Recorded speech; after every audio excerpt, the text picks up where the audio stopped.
channel. Today's video is going to be all about the lightning in a bottle lineup that we are all oh so excited for. I was dying for this to come out. Me and my friends have been texting every day, debating on what day the lineup was going to come out. Today I woke up with a very good feeling. Today's going to be the day. We're the type of psycho, which I'm sure a lot of you can relate to, that will look up the days that the lineup's been announced in the past. We kind of knew that the lineup had only been announced on Tuesdays and Fridays in the past, so we had a pretty good feeling that today was the day. Normally when a lineup comes out, the rest of my day is absolutely ruined and I am so flustered for the rest of the day because I spend the whole rest of the day like trying to look through as many people as possible and writing down what genre they are and going through all the Facebook and Reddit posts and Twitter posts, trying to figure out who everyone's most excited for. And I definitely did a little bit of research, but I did not at all go through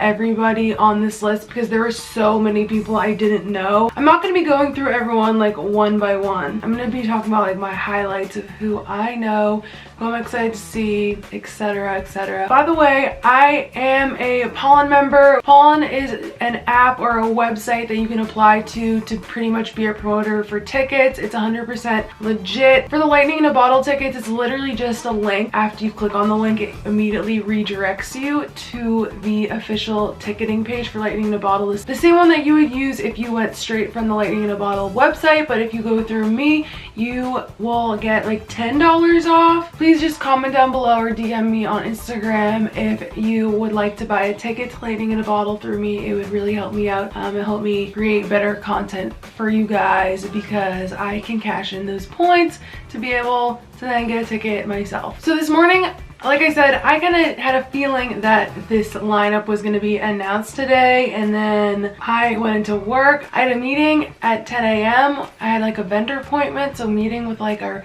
business partners outside of the company. I had a fleeting thought like I'm going to go into this meeting and the lineup's going to be announced. So we went into the meeting at 9:45, a little bit early, and 10 to 15 minutes into this freaking meeting at 10 a.m. they dropped this motherfucking lineup. I briefly look at my phone an hour and a half into this meeting and see a text from my friend that's like, are you reading all these messages? And there's 200 messages in my lightning in a bottle group chat about the freaking lineup. It was a whole shit storm. We thought Base Sector was going to be on the lineup, so when Base Sector was on the lineup, my friends were all panicking about only seeing Nectar once over the summer. So they all decided to sell their Electric Forest tickets and go to freestyle sessions instead, besides like a handful of my friends. So now I'm like, have way less people to go to Electric Forest with. I was so flustered. When I briefly saw this message, I knew that something was happening, but I didn't know what, and I still had like another hour in this meeting. I was panicking, completely checked out the rest of the meeting. But I'm still going to Electric Forest. I'm not going to freestyle sessions, unfortunately. It's gonna be the worst FOMO of my life. But anyway, into the lineup. So my initial reaction was like, I guess a little bit of disappointment because me and my friends are absolutely batshit crazy and can convince ourselves that completely unrealistic things are going to happen. So in my head, Base Sector was going. Base Sector was 100% on the lineup, and I thought Tipper was like gonna be the cherry on top. I'm like, Bonnaroo and Oki got this combo, like we're gonna get it. It's lightning in a bottle. They've been hinting that Nectar is gonna come, like it has to happen. Wrong. So we were just like immediately a little bit disappointed. Obviously we know we're never gonna like blame lightning in a bottle for our like unrealistic expectations, so we quickly got over that. I personally don't know a ton of people on the lineup, like I said, but I have never honestly known a ton of people on the lineup, but I already had plans to go to this festival anyway. I just heard the vibes and everything of the festival are so amazing, so I don't really care that I don't really know anybody because I wasn't expecting to. It's never been a festival where I know a lot of people, so if I thought that this year it was randomly going to be a lineup dedicated to me, I'd literally be insane. So I'm just gonna go through the people that I do know or the people that I've heard people are really excited about. Starting off with the lightning stage, which I'm pretty sure is just the main stage. K Tronada, I think is how you say it. I've seen a ton of people very excited about this. My friends are very excited. I don't know who it is. Riz, obviously very excited about that. I have a couple Riz sets in my future now. Seen him a bunch of times and it's always a good time. He's honestly gotten so much better in my opinion in like the past year, so I'm not mad about this. Tons of people are so excited about Purity Ring. I am only familiar with Purity Ring because Bass Nectar remixes Flood on the Floor and plays it live sometimes, and I love that song because of him. I think are like a live like electro pop act, so they sing and stuff, but it is very like electronic sounding. People are very excited about Fortet. I think that might be dubstep, not 100% sure, but I've heard of it before. Big Wild, haven't seen Big Wild in a minute. I'm excited about this personally. I probably haven't seen them for like 4 years. I don't even actually remember seeing them at this point. Everything blurs together, so I'm excited to pretty much see them for the first time because I don't know what it's gonna be like at this point. Emancipator, people are very excited about as well. Doja Cat, she got like YouTube fame about a song about a cow.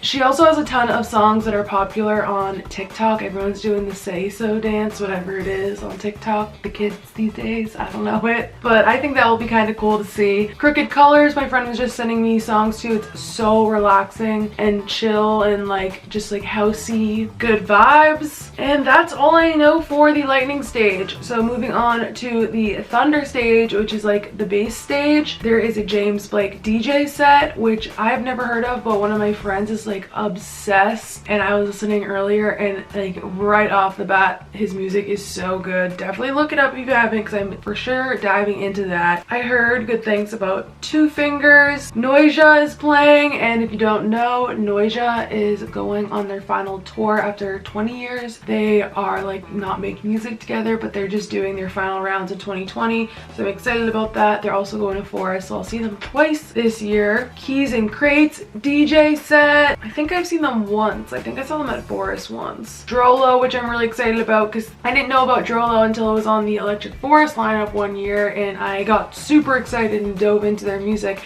and then never made it to the set. Classic me.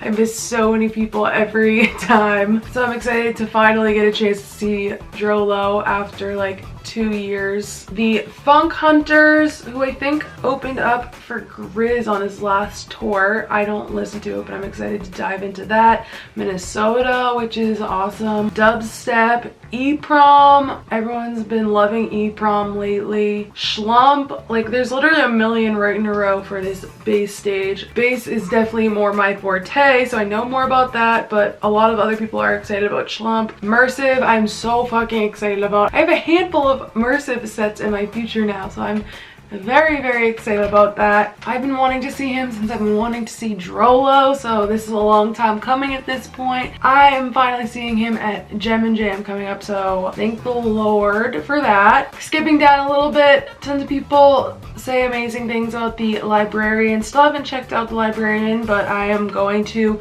El Papachango is the same situation. Both of them are also going to Deja Vu, so now I have multiple sets for them in my future as well. Moving on to the Woogie stage. Again, house, not really my thing. I've been getting into it a little bit more, but I really don't know much about these people, so I'll just talk about the highlights of the people that I recognize and I know that other people are excited about. So Nina Kravitz. I think I saw a little bit of Nina Kravitz last year at Coachella. Bob Moses DJ set, which I'm very excited about. I wish it was a live set because I missed their live set at Forest last year, and I saw the DJ set, and the whole time I was thinking I probably should have gone to the live set. It would have been way more up my alley. But now I've been a little bit more into house, so I think I'll have a lot of fun here. Bob Moses is like straight up magic. Went on tour with Rufus Du Sol over the summer, so it sounds very similar to a Rufus style. They're kind of paired up with Gorgon City for Electric Forest for both DJ sets and live sets, so also sounds similar to that. Justin Martin, I've seen tons of people excited about, as well as Justin J. And that's pretty much it, honestly. I don't know many people on the Woogie stage. But then there is the Thursday opening night parties at Desert Hearts for the Lakeside launch party. I think this is going to be awesome because Desert Hearts is like, I think, pretty big in California. There's a label and a music festival. Mikey Lyon,